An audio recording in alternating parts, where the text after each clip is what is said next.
My background, I most recently built the New York Fashion Tech Lab in Manhattan, and it was a first of its kind accelerator, including top brands and retailers like Macy's, J. Crew, Kate Spade, Ralph Lauren, LVMH, Marc Jacobs, Alex Nani, Verizon, little companies that were coming together to really, for the first time, hand select the fashion tech companies that they thought were building something most meaningful to them.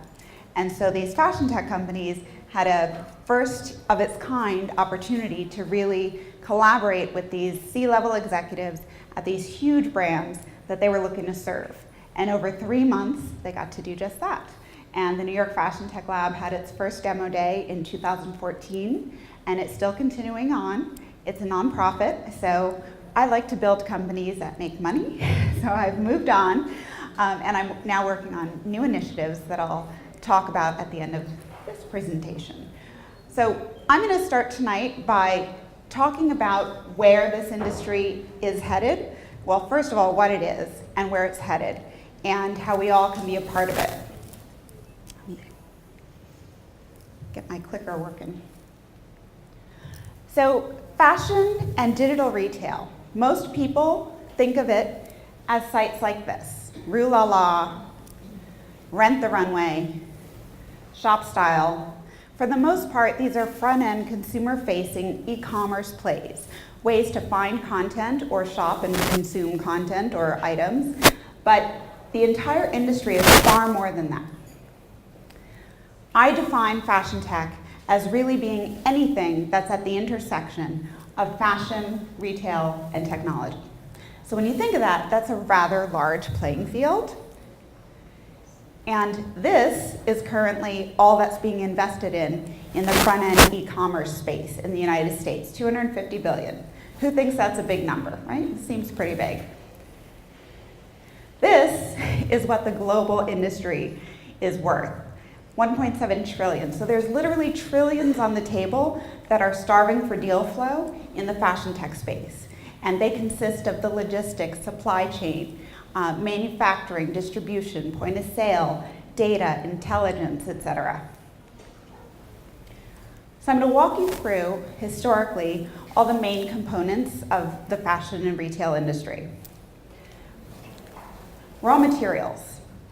Everyone knows that this industry has been around for a long time, and as a result, things are generally artisanal, originally very hand-done, lots of pretty antiquated ways of producing materials, and it's all changing very rapidly. 3D printed textiles, you can decide to send a sample to somebody around the world just by digitally sending it to them for them to print wherever they are. 3D printed buttons. So sourcing is now becoming tactile and instant.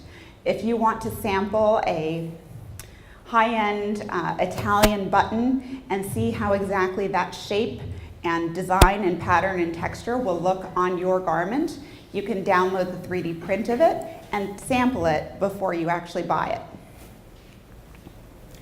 High-tech fabrics. So I know that the island here is working on some military fabrics, and there's a lot of innovation around materials and textiles, particularly for the military, because those are really things like self-healing materials. Has anyone here heard of that? Where you can cut a garment and it'll pull itself back together. This is a different innovation for the average klutz in the world, which I am one of them. It's spill, stain, and odor repellent fabric. They've built a whole textile industry and clothing line around this new innovation. Sourcing. So who here on the island has issues with sourcing? That's a fashion designer. Raise your hands, please. A lot of you. Sourcing is also becoming much smaller through digital innovation. Le Souk is the first of its kind that's approved by the Council of Fashion Designers of America for global sourcing of any material. You get online, you can type in the type of fabric you're looking for, the fiber content, the location you want it to source from, if it's green and organic and sustainable. You can put in all those variables and order swatches. And then there's a line of materials that you can get within a week or so that are just minimum runs. So you don't have to source huge volumes anymore to get materials and textiles sent to you. Get on the souk. Sundar is another one. This company came through the New York Fashion Tech Lab and just recently raised about 1.7 million. They are another source, so check them out for sourcing. Digitally printed textiles. I know that we have fab labs popping up all over the island and that many of you have worked in them, but really having that innovation needs to be applied to something. And so we have a whole industry that could be cropping up around all the skills that you're now learning at the universities locally that we really need to centralize and become a major resource and player in the industry. Fashion goods. So point of sale.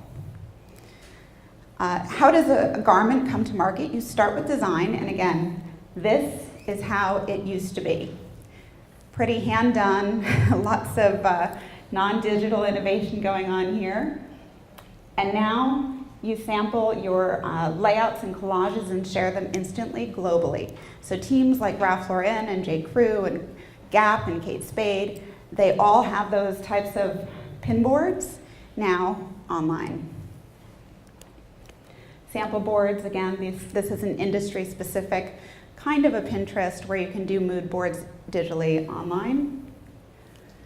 Manufacturing. So this, I think, is the most interesting opportunity for innovation in this whole space, because the way that things are being produced currently is forever being changed as quickly as 3D printing has come into play. How many of you are aware of what's going on in China? There's all kinds of strikes happening. The industry is basically imploding because the current paradigm is no longer working. And the reasons it's not working is that the millennials and consumers are now demanding so much more of their brands and their designers. They don't want to be purchasing things that have toxic materials. They want to make sure that their garments are being made with fair trade, they're sustainable, they don't have child labor, they're not in sweatshops. This is historically the paradigm of the industry, unfortunately. And the entire industry is based on huge volumes, produced at the cheapest cost, and shipped usually from overseas with lots of fees and customs and shipping costs. And generally they're produced 18 months in advance or you start production 18 months in advance before it actually gets to the stores. It's a lot of guesswork, it's a lot of cost, and basically retailers are still guessing and hoping and praying that those items will sell.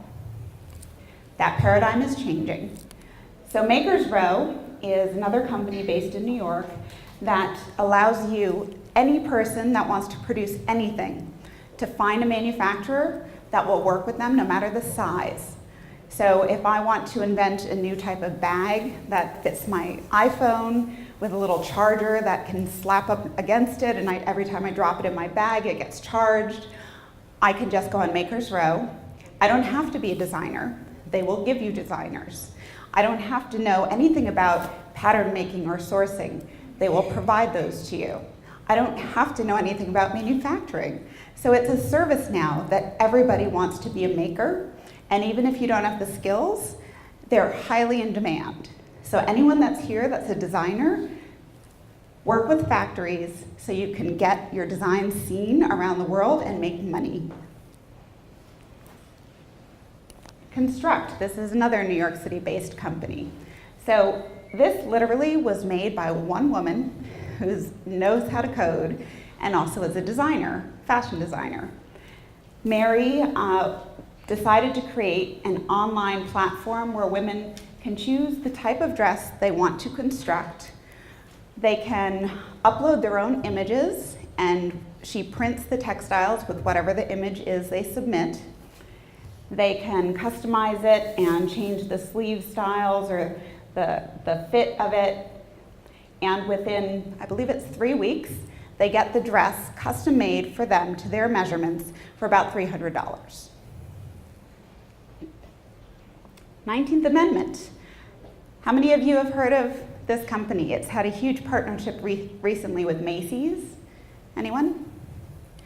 So 19th Amendment sounds like some sort of legislation, but it's not. They really are the first of its kind to reinvent the entire supply chain. And they came through the New York Fashion Tech Lab. The thing I love about these ladies is that they had a vision, they understood the industry and the pain point, and they stuck with it, even though investors said, you're insane, what you're trying to do is never gonna happen, because who can reinvent the entire supply chain as a startup? You think, if Macy's couldn't do it, why would you think you can? So Amanda and Gemma stuck with it, plugged along, and rebuilt the entire supply chain. What takes Macy's 18 months to get it from design to in store takes them 6 weeks from designed to sold and shipped. And it's prepaid. So nothing goes into production until it's already met the minimums. There is zero risk. So check out 19th Amendment. They curate the designers. They've built their entire PLM. That's all online, no more Gerber. No, everyone knows how much I love that.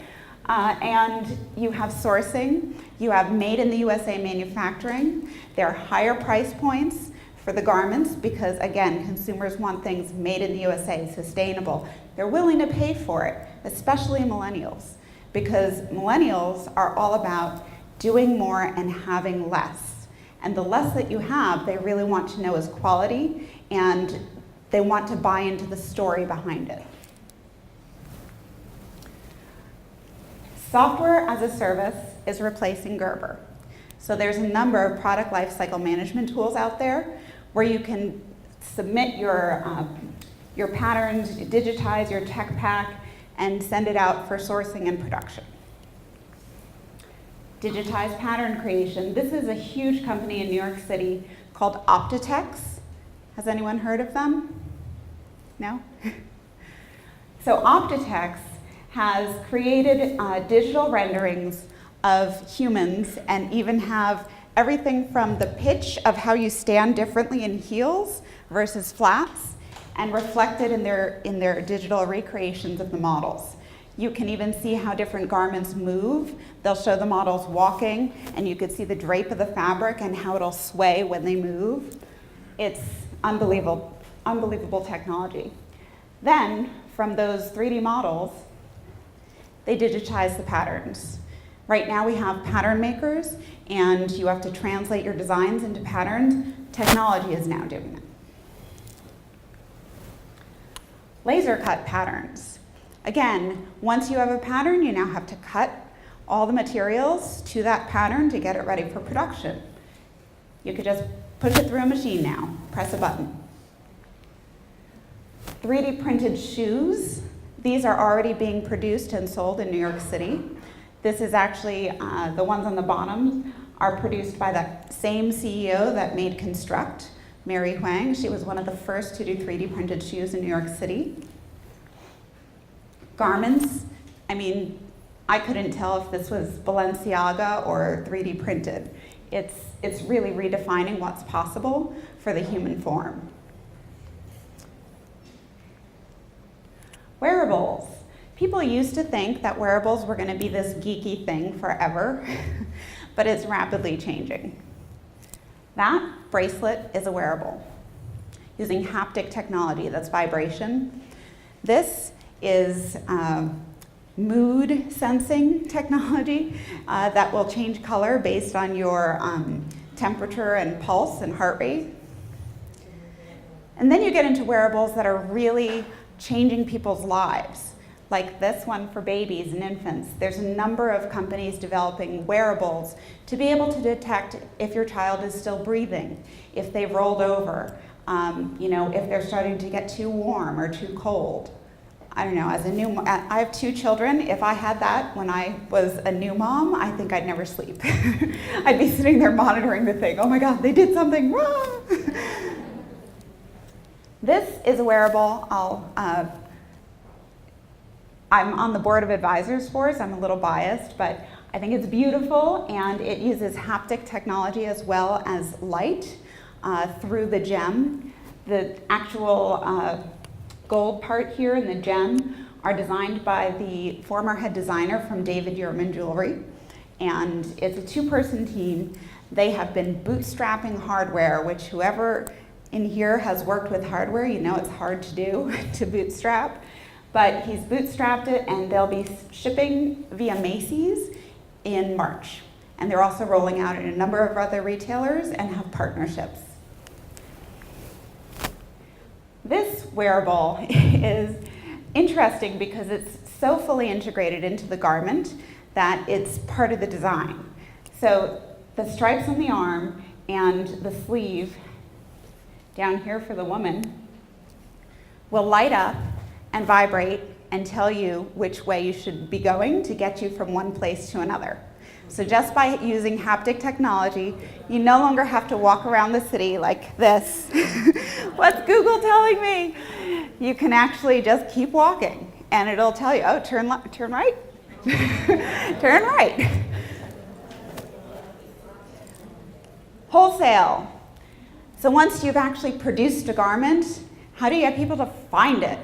You know, trade shows are historically how people would merchandise their goods and get buyers to see them and do presentations, and they're hugely expensive. And if you get into WSA at the couture shops, it's at least $50,000 just to get your suite and do basic materials to get the buyers to schedule time slots to come and see you over 3 days.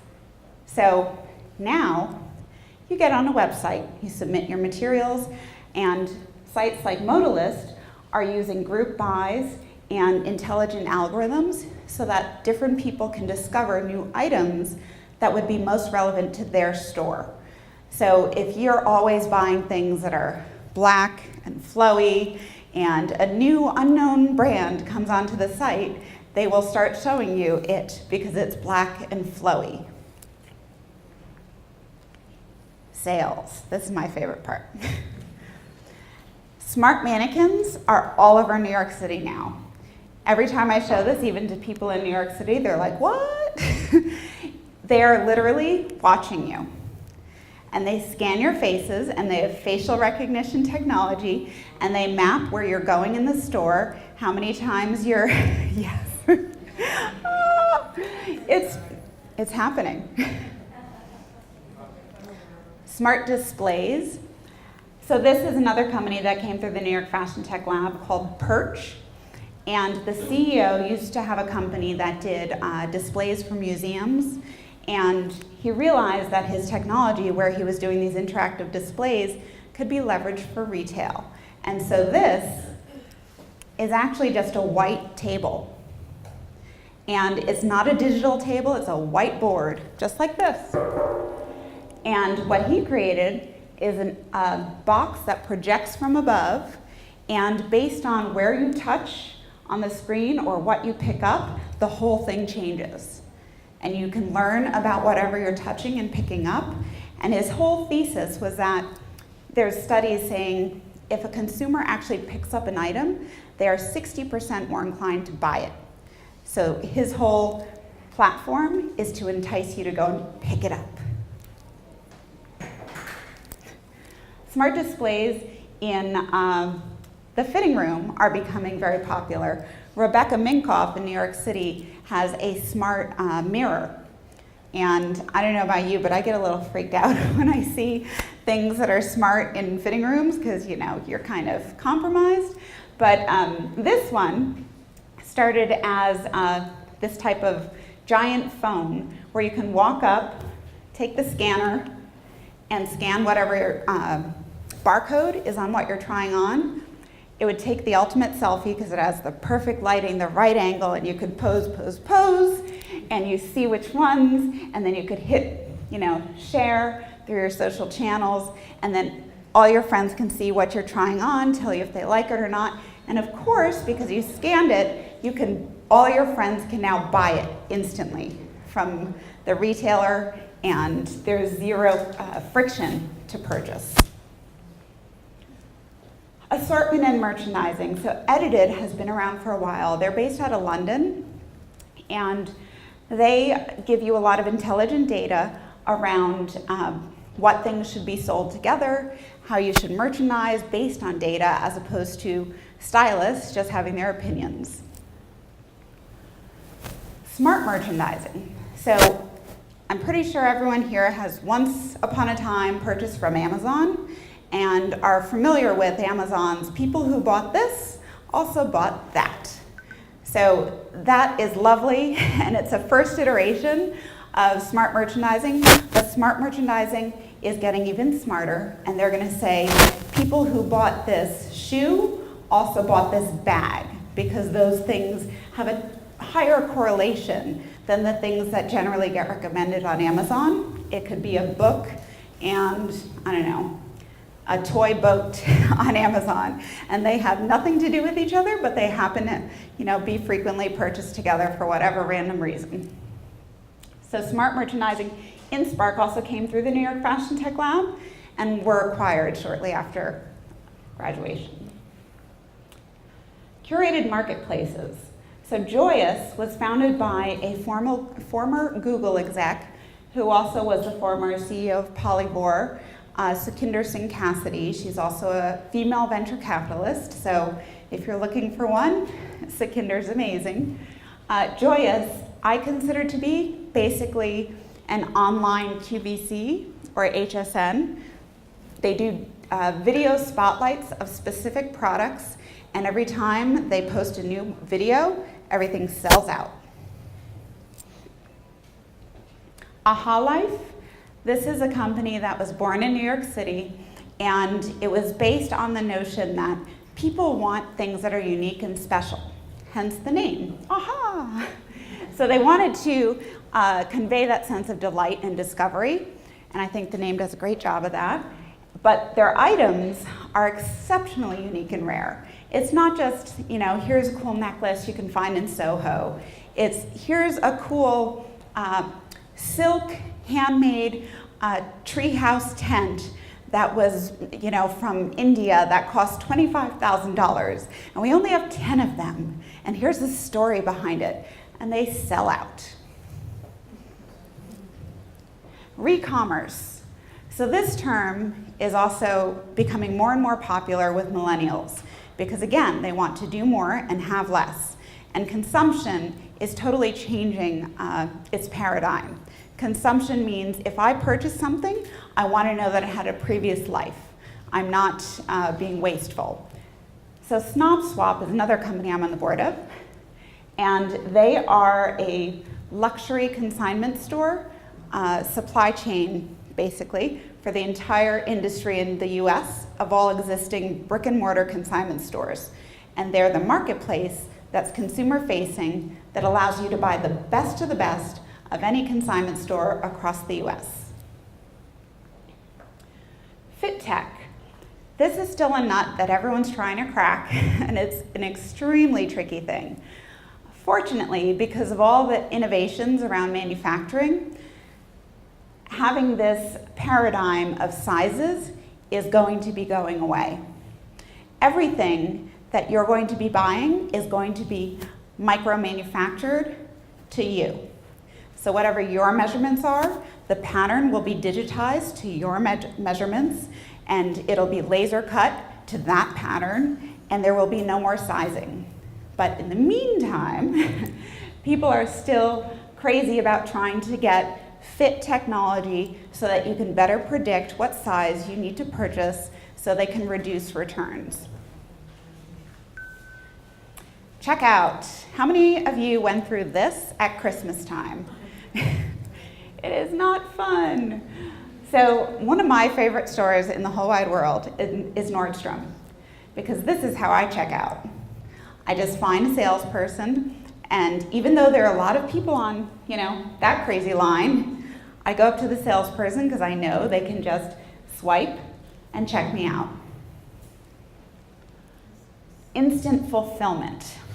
So along with millennials wanting to do more with less, the whole do more part means they don't want to have to be going out shopping. They don't want to have to go and get their own dinner. They don't want to have to go and find, the makeup that goes with the dress.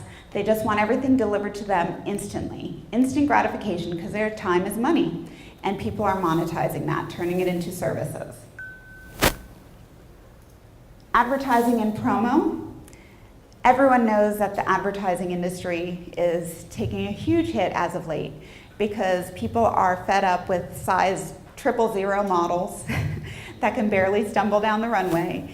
And there are whole countries that are now imposing health regulations around the industry for models. Because everything is becoming more customized, models are becoming more obsolete. Apple Beacon. How many of you are familiar with beacons? Last time I was here, somebody was doing stuff with beacon technology. So beacons are these tiny little plasticky devices. You can stick them anywhere. And they allow your phone to interact with them and can push you information as you walk into the store. Oh, it's Lisa. She's walking into Nordstrom. Oh, she likes Michael Kors. Let's help wayfind her to Michael Kors in the store through the beacons and then push her a promotion about her favorite type of dress on Michael Kors. Nomi is one of the platforms that's working with beacons to do just that. Tablet sales tools. More and more stores are realizing that people don't like to talk to salespeople. They'd rather interact with their phones, just like everyone went home for Christmas and it's, we're all together on our devices.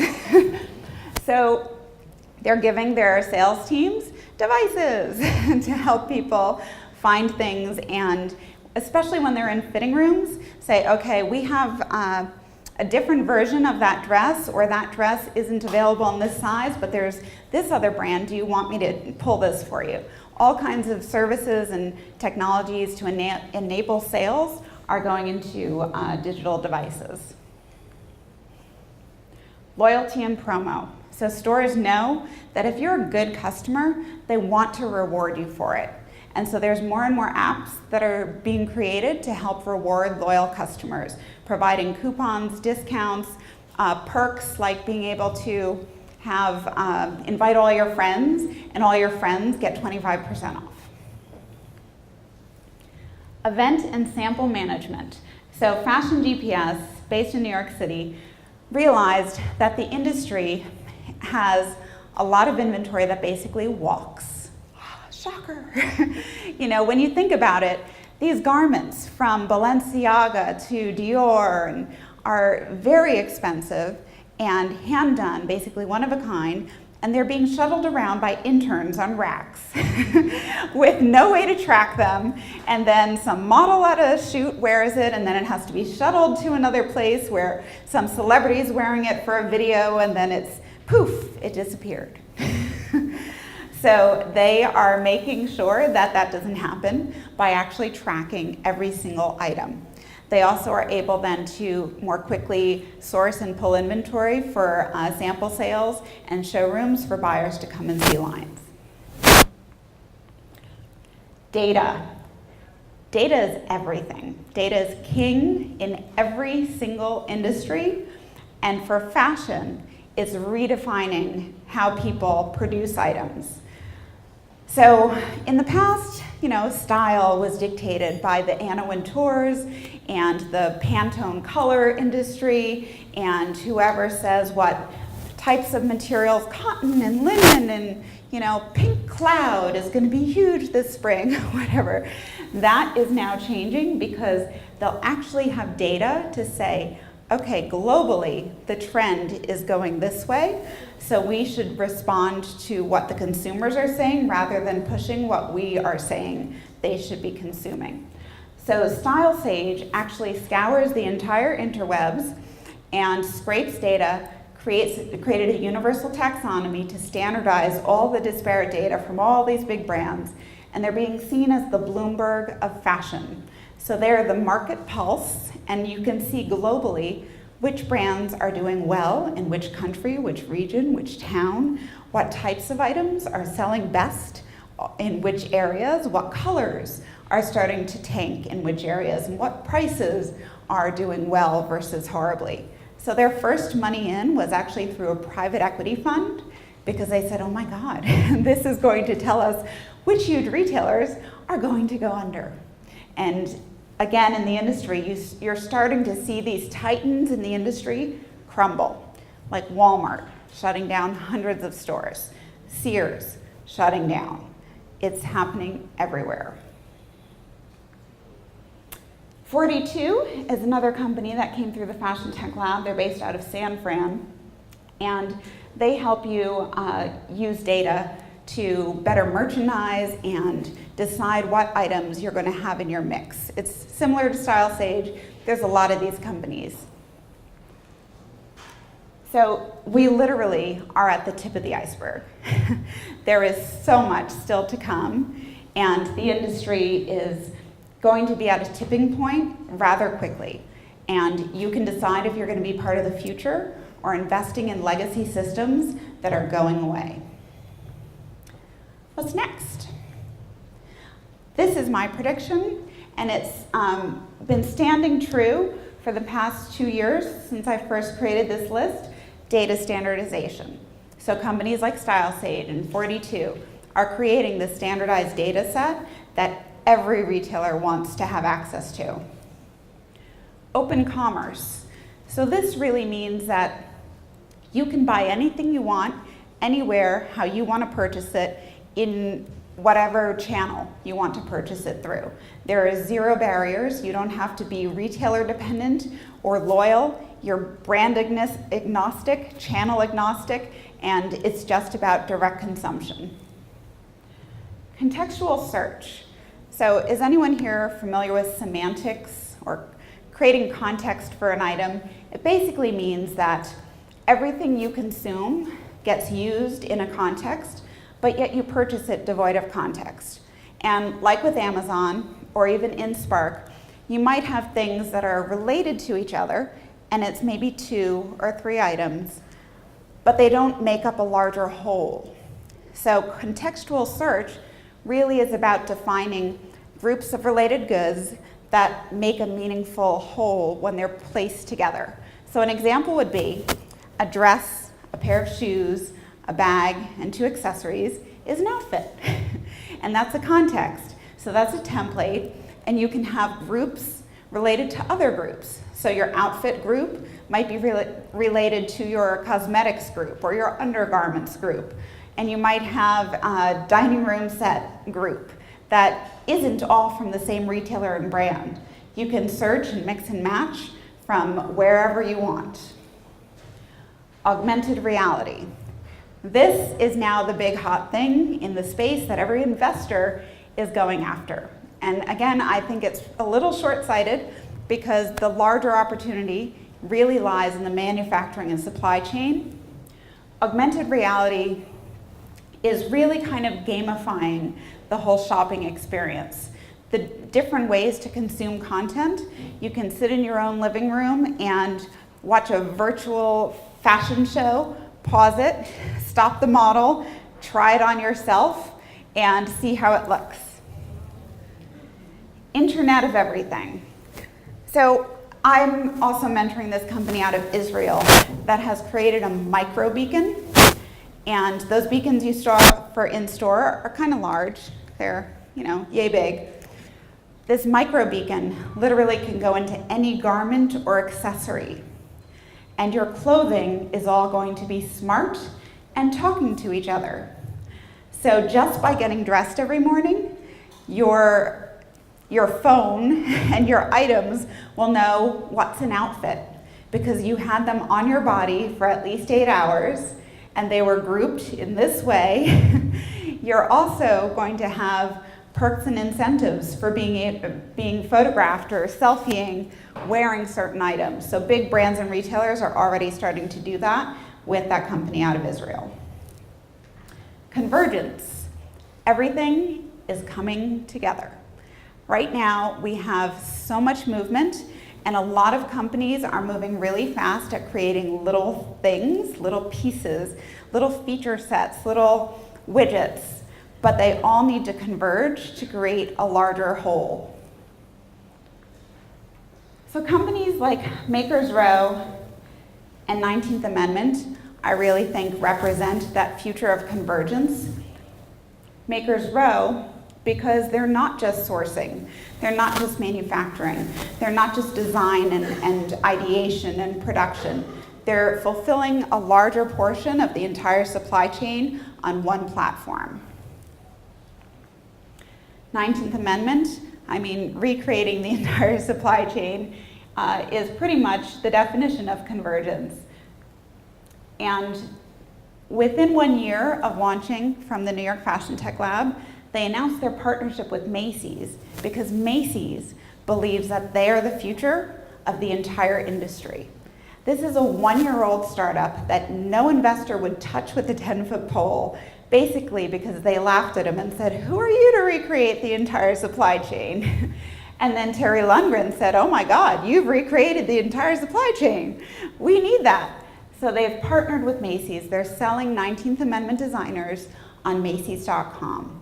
This is emerging designers, people just like the fashion designers in the room that they hand select and approve to be on their platform are now being sold on one of the largest retailer sites in the world. They have 36 million monthly uniques. So Macy's has also decided to announce this year they're going to be selling them in their stores as well, in brick and mortar. They're going to be announcing a few other retailers this year, I can't say who, that are going to be doing similar things. So again, this is a 1-year-old startup that had only raised about $400,000 in funding, bootstrapped, found the industry pain point, and found the right CEO to believe in them, and they're now changing the entire industry. I'm going to play this little video.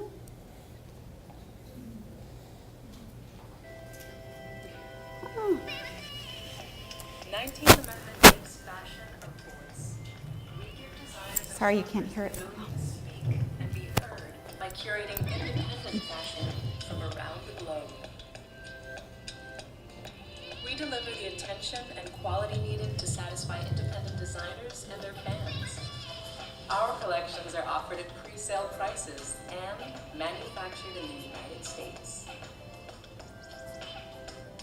Discover designer stories, follow their work, and be the first to shop designer pre-sales for insider pricing before production begins. Together, we set trends before they hit the runway. This is how fashion was meant to be, outspoken. 19th Amendment, for fashion, for designers, for you. Pretty cool, huh?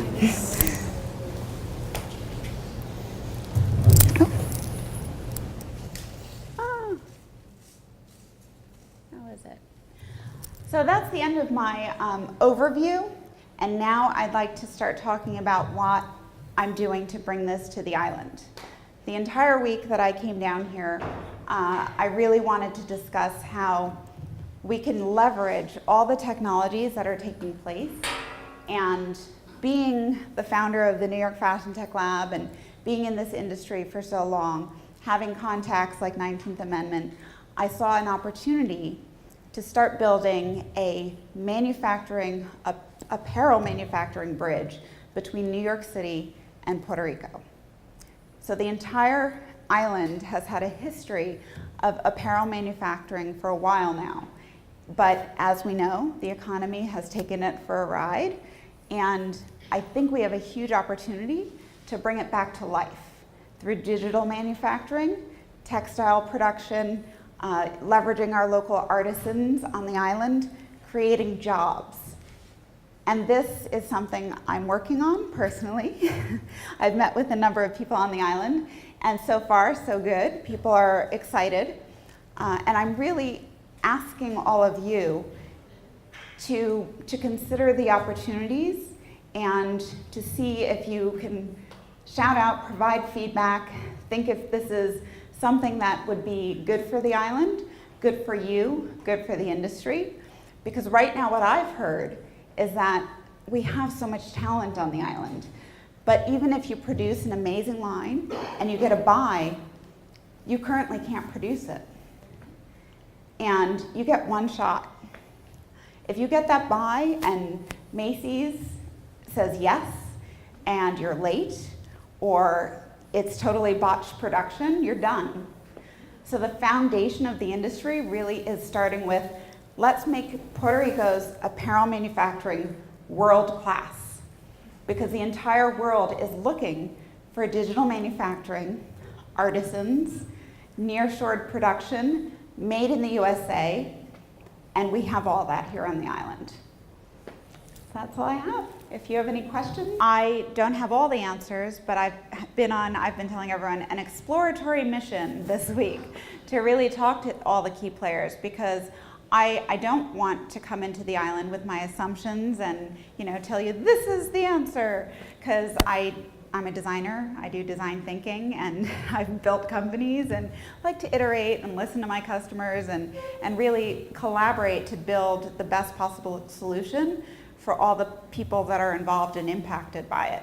So I see opportunities to help revive existing plants that are stuck in the old paradigm and have basically gone to doing military contracts because it's the only source of steady, large volume work that they can crank through and keep the lights on. They would like to be doing fashion, and really we have an opportunity that China, South America, et cetera, all the huge players in manufacturing don't have. And that is our advantage of having to start from scratch. We have warehouses that are sitting vacant. We have machinery that's sitting unused. And we have the opportunity to rebuild them with the new paradigm. For those existing huge players overseas to do that, it's going to be a long, slow, painful process, and a lot harder for the industry to embrace, because they're already tainted by the notion that, oh, China has toxic materials and child labor, and the employees are striking because of the working conditions, and they've got a lot to overcome. We have the advantage of being able to start from scratch, leverage our local resources of our artisans that can do embroidery and hand-done beadwork and hand-done lace. You have amazing talent on the island. We can give them an outlet to make an income again. And not only that, I see an opportunity to build up maybe fulfillment centers to now work with these companies, because they're expecting the quicker turnarounds. And fulfillment centers would allow unskilled labor to come in and really just learn how to fold the tissue paper, put the sticker on the top, and pack up the box so it's along the branding for whatever company needs to be shipped out. So across the board, there's jobs to be created.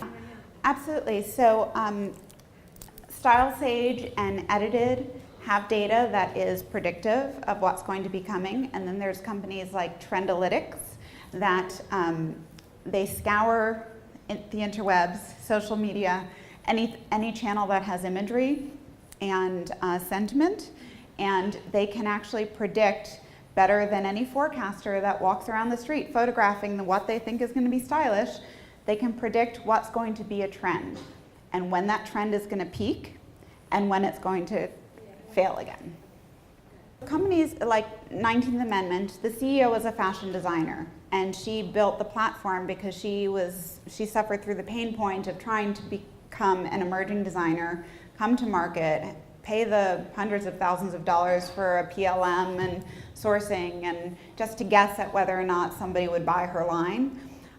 So what they're focusing on is, you be a designer. We will handle the production, we will handle the sourcing, we will handle marketing you and giving you distribution channels and making sure that your items are being pre-sold before they go into production. So they're de-risking the entire supply chain and allowing designers to focus on design.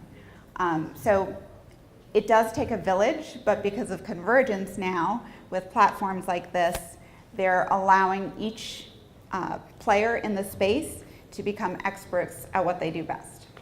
It's an interesting space. So fashion tech is very different than most emerging technology verticals, because you either have a team full of amazing developers that were all Googlers, or you have a team full of former fashion executives that know nothing about building jack. So it's the one space where you really need to have a balanced team to share the intelligence on both sides of the table, because those are the companies that are succeeding. If you're weighted too heavily in one way or another, you're not going to succeed. And I'll give an example. So my background, when I was in TechStars Boston, I had built a contextual search engine back in 2010, a little bit ahead of its time. And I'm a tech nerd. I had a degree in graphic design. I worked out in the Valley during the first .com boom and bust, and have been playing with data since '99. And when Shopsy was built, I went to try to sell it B2B to the industry, and I got to, some players that were interested at Macy's and Oscar, but I didn't have the right contacts. How do you talk to them? Yeah, so getting the right contacts and knowing the right things and how that industry works, it's siloed, it's secretive, you have to be an insider. And if you're not, they won't give you the time of day. So Shopsy ended up dying on the vine as I was trying to find the contacts with the right people and set up the right meetings to get sold.